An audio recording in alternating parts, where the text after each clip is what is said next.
ಮಗನುಟ್ಟಿ ಆಳುವನು ಮುನಿಪುರವ, ಯುದ್ಧವಿಲ್ಲದ ಮಡಿಯೇ ಪುರವಲ್ಲ ಕೂಡಾದೀತು. ಇದು ಹಾಕ್ರಿ, ಇದು ರಿಸಲ್ಟ್ ಹೇಳ್ತೀನಿ, ಆಮೇಲೆ ಬಿಡಿಸಿ ಹೇಳ್ತೀನಿ ಅದನ್ನು ಏನು ಅಂತ. ಇನ್ನೊಂದು, ಅಕಾಲದಲ್ಲಿ ಮಳೆ ಬಂದರೆ ಸಕಾಲದಲ್ಲಿ ಮಳೆಗೆ ತೊಂದರೆ ಆಗ್ತದೆ. ಮುಂದೆ ಬೇಕಾದಾಗ ಮಳೆ ಬರಲ್ಲ.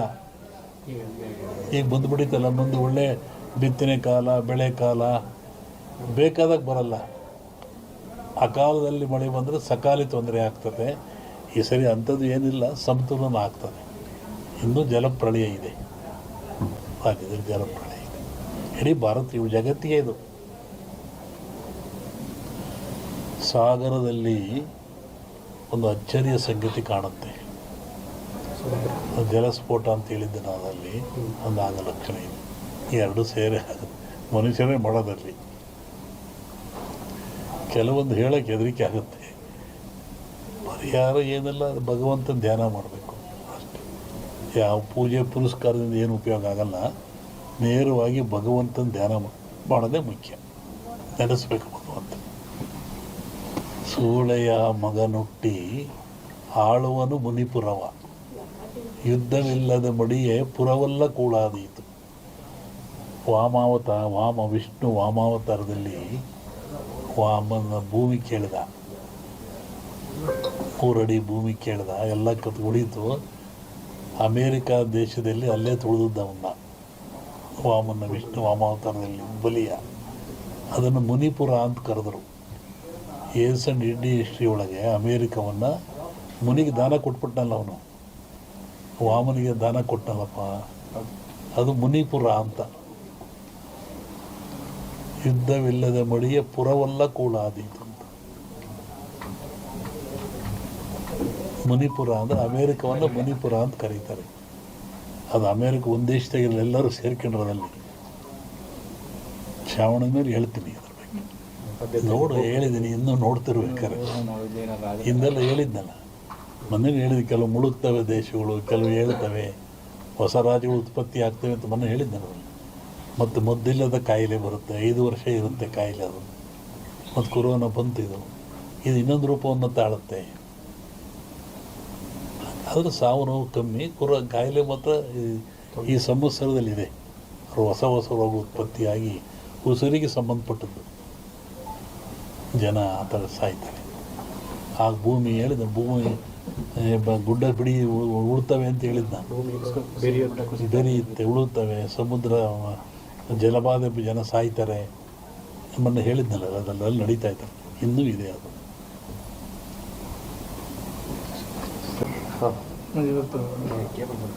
ಹೇಳಿ. ಸಚಿವರು ಭೇಟಿ ಕೊಟ್ಟವರು, ಕೇಂದ್ರ ಸಚಿವರು ಅವರು ಸೋಮಣ್ಣವರು ಸುಮಾರು 30-40 ವರ್ಷಗಳಿಂದ ಇಲ್ಲಿಗೆ ಬರ್ತಾ ಇದ್ದಾರೆ. ಅವರು ಏನು ಅಧಿಕಾರದಲ್ಲೇ ಇದ್ದಾಗ, ಜನತಾ ಬಜಾರ್ನಲ್ಲಿ ಕೆಲಸ ಮಾಡ್ತಿದ್ದಾಗ ಇಲ್ಲೇ ಬಂದು ಉಳ್ಕೊಂಡು ಹೋಗ್ತಾಯಿದ್ರು.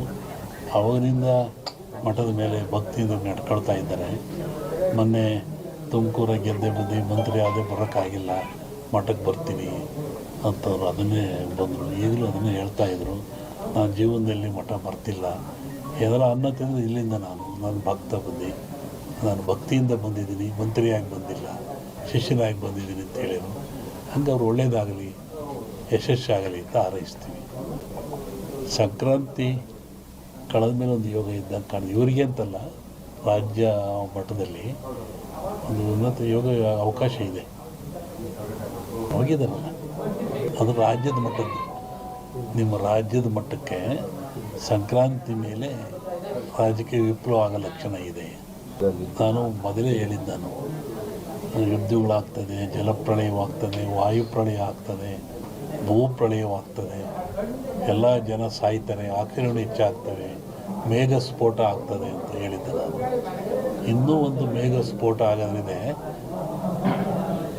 ಊಹಿಸಲಾರದ ಒಂದು ದುಃಖ ಈ ಭಾರತಕ್ಕೆ ಬರ್ತದೆ. ಪ್ರಕೃತಿದತ್ತವಾಗಿ ಆಗ್ತದೆ ಮೇಘ ಸ್ಫೋಟ. ಅದನ್ನು ಹೇಳಿದ್ದೆ ಮನೆಯಲ್ಲೂ ಹೇಳಿದೆ ನಾನು ಮನೆಯಲ್ಲಿ. ಒಟ್ಟಿಗೆ ಜನಜೀವನ ಅಸ್ಥಿರ, ಯಾವಾಗ ಮನೆಗೆ ಬರ್ತಾನೆ ಹೋಗ್ತಾನೆ ಅಂತ ಹೇಳೋದು ಕಷ್ಟ. ಅಸ್ಥಿರ ಇನ್ನೂ ಜಾಸ್ತಿ ಆಗ್ತದೆ ಅದು ಅದರಲ್ಲಿ.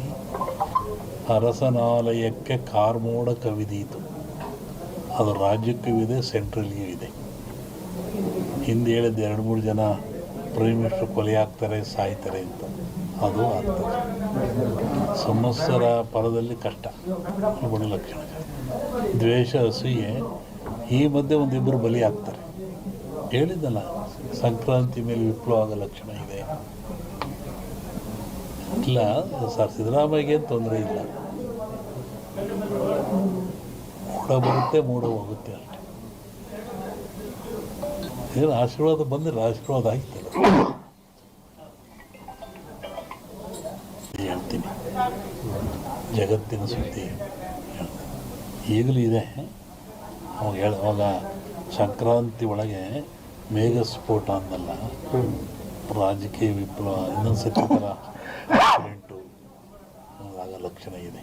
ಇದು ಹೇಳಿದೆ, ಫ್ಲೋಟ್ ಮೇಘ ವಾಯು ಫ್ಲೈಟ್ದೆಲ್ಲ ಹೇಳಿದ್ದಲ್ಲ, ಫ್ಲೈಟ್ ಬಿತ್ತು, ಜನ ಸಾಯ್ತಾರೆ, ಮರಣ ಆಗ್ತದೆ, ಜಲಪ್ರಳಯವಾಗ್ತದೆ, ಸಮುದ್ರದಲ್ಲಿ ಆಗ್ತದೆ ಎಲ್ಲ ಹೇಳಿದ್ದಲ್ಲ, ಆಗ್ತದೆ.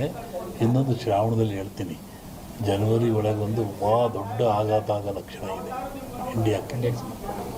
ಸೂಳೆಯ ಮಗನುಟ್ಟಿ, ಇದನ್ನು ಇಟ್ಕೊಂಡಿದ್ವಿ, ಪರಿಹಾರ ಮುಂದೆ ಹೇಳ್ತೀನಿ. ಸೂಳೆಯ ಮಗನುಟ್ಟಿ ಆಳುವನು ಮುನಿಪುರವ, ಯುದ್ಧವಿಲ್ಲದ ಮಡಿಯೇ ಪುರವಲ್ಲ ಕೂಡಾದೀತು. ಇದು ಹಾಕ್ರಿ, ಇದು ರಿಸಲ್ಟ್ ಹೇಳ್ತೀನಿ, ಆಮೇಲೆ ಬಿಡಿಸಿ ಹೇಳ್ತೀನಿ ಅದನ್ನು ಏನು ಅಂತ. ಇನ್ನೊಂದು, ಅಕಾಲದಲ್ಲಿ ಮಳೆ ಬಂದರೆ ಸಕಾಲದಲ್ಲಿ ಮಳೆಗೆ ತೊಂದರೆ ಆಗ್ತದೆ. ಸಮಾಜದ ಶ್ರೇಯಸ್ಸಿಗಾಗಿ ತಾನೇ ನೋವು ತಗೊಳ್ತಾ ಇತ್ತು. ಹೇಗೆ ನೋಡಿ, ಈ ಭಾಗದಲ್ಲಿ ಕಮ್ಮಿ. ಅದು ಉತ್ತರ ಕರ್ನಾಟಕ ಹೋದರೆ ಜಂಗಿನವ್ರು ಕುಂತ ಇತ್ತು. ಒಬ್ಬ ಕಾಲಿಗೆ ಜಂಗ್ ಕೊಟ್ಕೊಳ್ಳೋದು, ಅವನು ಮನೆಗೆ ಬರೋದು. ಬೆಳಿಗ್ಗೆ 6 ಗಂಟೆ ಹೊತ್ತಿ ಬರ್ತಾ ಇದ್ದ. ಅಲ್ಲಿ ಬಂದು ಜಂಗ್ ಶಬ್ದ ಮಾಡೋನು, ಅವು ಒಳಗೆ ಹೋಗೋವನು ನೋಡ್ತಾ ಇದ್ದ. ಏನು ಇವರು ಬಾಗಿಲು ಸಾರಿಸಿದಾರೋ ಇಲ್ವೋ, ಇವರು ಸ್ನಾನ ಮಾಡಿದಾರೋ ಇಲ್ವೋ, ಇವರು ಬೇಗ ಎದ್ದಿರೋ ಇಲ್ವೋ, ಇವ್ರ ಮನೆಯಲ್ಲಿ ಸ್ವಚ್ಛತೆ ಇದೆ ಇಲ್ವೋ, ಇದರ ತೂಕ ಎಷ್ಟು, ಒಂದು 1/2 ಗ್ರಾಮ್. ಡಾಕ್ಟ್ರ್ ಇಲ್ಲೇ ಕೂತಾರೆ, ಕೇಳಿ. ಅದು ಎಲ್ಲಿಂದ ಬರುತ್ತೆ? ಕೆಮ್ಮಿದರೆ, ಕೆಕ್ಕಿಸಿದರೆ, ಉಗಿದ್ರೆ ಅದು ಭೂಮಿಗೆ ಬೀಳ್ತದೆ. ಅದನ್ನು ಗಾಳಿಯ ಮುಖಾಂತರ ನಮಗೆ ಸೇರ್ತದೆ. ಅದಕ್ಕೇನಂದ್ರು, ಮಾಸ್ಕ್ ಹಾಕ್ಕೊಳ್ರಿ, ದೂರದಲ್ಲಿ ನಿಂತು ಮಾತಾಡ್ರಿ. ನೋಡ್ರಿ ಎಂಥ ಒಂದು ವ್ಯವಸ್ಥೆ ಬಂದಿದೆ. ಆ ಒಂದು ಸಣ್ಣ ಕೊರೋನಾ ನಮ್ಮಲ್ಲೇ ಇದೆ, ನಮ್ಮ ಶರೀರದಲ್ಲೇ ಇದೆ. ಅದು ಜಗತ್ತಿನ ಜನವನ್ನು ಎದುರಿಸ್ತಾ ಇದೆ. ಅಂದರೆ ಕಾಯಿಲೆ ದೊಡ್ಡದಾಯ್ತಲ್ಲ, ಮನುಷ್ಯನಿಗೆ ಕಾಯಿಲೆ ದೊಡ್ಡದಾಯಿತು. ಮನುಷ್ಯ ಭ್ರಾಂತಿಗೊಳಗಾಗಿ, ಭೀತಿಗೊಳಗಾಗಿ ಸಾವನ್ನು ಕಾಣ್ತಾನೆ.